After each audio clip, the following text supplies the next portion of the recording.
പോത്തുപോലെ കൂർക്കം വലിച്ച് കിടന്നുറങ്ങുന്നു, അത് ഒരു നല്ല സുഖനിദ്രയുടെ ലക്ഷണമാണ് എന്നുള്ളതാണ് ആളുകളുടെ തെറ്റിദ്ധാരണ. എന്നാൽ അങ്ങനെയല്ല. കൂർക്കം വലി ഒരു മോശം ഉറക്കത്തിന്റെ ലക്ഷണമാണ്.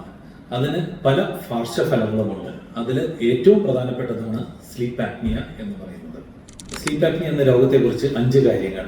ഒന്ന്, എന്താണ് സ്ലീപ്പ് ആപ്നിയ? നമ്മൾ ഉറങ്ങുമ്പോൾ നമ്മുടെ ശ്വാസപ്പെടൽ പ്രൈമറിലി നമ്മുടെ അപ്പർ എയറിൽ, അത് മൂക്ക് തൊട്ട് നമ്മുടെ സൗണ്ട് ഉണ്ടാക്കുന്ന പാളി വോക്കൽ കോഡ് വരെയുള്ള ഏരിയയിൽ എവിടെയെങ്കിലും ഒരു ഒബ്സ്ട്രക്ഷൻ, ഒരു ബ്ലോക്ക് വരുമ്പോഴാണ് സ്ലീപ്പ് ആപ്നിയ സംഭവിക്കുന്നത്. 2, അതിന്റെ പ്രധാന സിംറ്റംസ് എന്തെല്ലാമാണ്? ഒന്ന്, സ്നോറിങ്, അതുപോലെ ഡേ ടൈം സ്ലീപ്പ്നെസ്.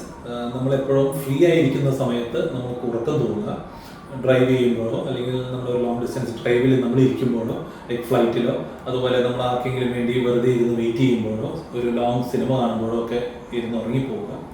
അതുപോലെ കോൺസെൻട്രേഷൻ ഇല്ലായ്മ, വീക്ക്നെസ് ആപ്നിയ, മറ്റുള്ളവർ നമ്മുടെ ശ്വാസം ഉറക്കത്തിൽ നിലച്ചു പോകുന്നത് ശ്രദ്ധിക്കുക, ചോക്കിംഗ് എപ്പിസോഡ്, നമുക്ക് ശ്വാസം കിട്ടാണ്ട് പെട്ടെന്ന് എഴുന്നേൽക്കുക.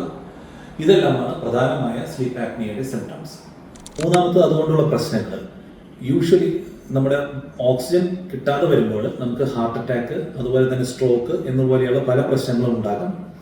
അതുപോലെ നമ്മുടെ രാത്രി ഈ ശ്വാസം കിട്ടാതെയാകുമ്പോൾ നമ്മൾ എഴുന്നേൽക്കും. ഇങ്ങനെ പല പ്രാവശ്യം എഴുന്നേൽക്കുന്നത് കൊണ്ട് നമ്മുടെ BP-യും അതുപോലെ നമ്മുടെ ഹാർട്ട് റേറ്റും വളരെയധികം വ്യതിയാനങ്ങൾ വരും. അതുപോലെ പല പ്രാവശ്യം രാത്രി എഴുന്നേൽക്കുന്നതിന്റെ ഭാഗമായിട്ട് നമ്മൾ രാവിലത്തെ നമ്മുടെ കോൺസെൻട്രേഷൻ കുറയുന്നത് കൊണ്ട് നമുക്ക് ആക്സിഡൻസ്, അതായത് ഡ്രൈവിംഗ് ആക്സിഡൻസ് പ്രധാനമായിട്ടും, അതുപോലെ ജോലി സംബന്ധമായ പല ആക്സിഡൻസും, ഈ ഹൈ റിസ്ക് വർക്കേഴ്സ് അങ്ങനെയുള്ളവരുടെ ജോലി സംബന്ധമായ ആക്സിഡൻസ്, ഇതെല്ലാമാണ് അതിന്റെ പ്രധാന പ്രശ്നം. എങ്ങനെ സ്ലീപ്പ് ആപ്നിയ ഡയഗ്നോസ് ചെയ്യാം? സ്ലീപ്പ് ആപ്നിയ നമ്മൾ ഡയഗ്നോസ് ചെയ്യുന്നത് പ്രധാനമായിട്ടും സ്ലീപ്പ് സ്റ്റഡി അഥവാ ടെക്നിക്കലി പോളിസോംനോഗ്രാഫി എന്ന് പറയുന്ന ടെസ്റ്റ് മൂലമാണ്.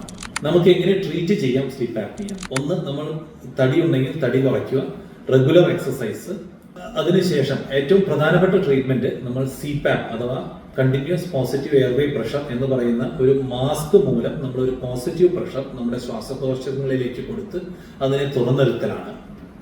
സർജറി വളരെ അപൂർവം ചിലരിൽ സ്ലീപ്പ് ആപ്നിയ കുറയ്ക്കുവാൻ സഹായിക്കുന്നതാണ്.